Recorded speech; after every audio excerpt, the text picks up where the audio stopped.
Alhamdulillah sudah selesai.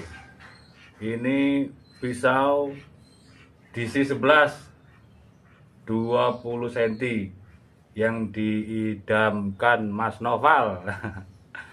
Oke, sudah kita buat mirror nih. Coba kita tes pisau. Hmm.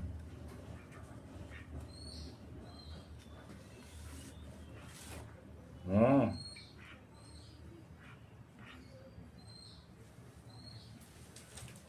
Dua layer.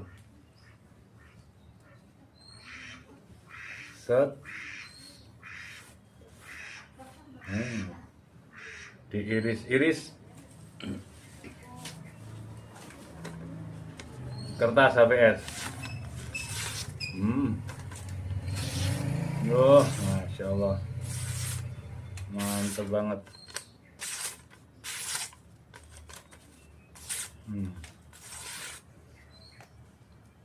Jos ini yang sering-sering di setroping biar ketajamannya tetap terjaga. Pisau dan golok apapun itu sering-sering di setroping. Kita ready di Gubuk GSN setroping berbagai varian, mulai mini, kecil, sedang, jumbo ada. Nah, caranya cuman gini. Selesai menyembeli, dicuci bersih, dilap kering, disetroping. Kita juga ready handuknya. Tidak boleh diusapkan di hewan kurban.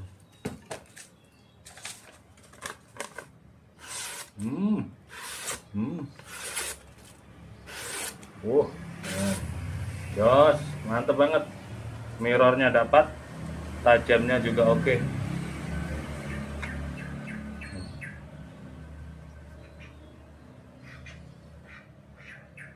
Silahkan dipinang Mas Noval.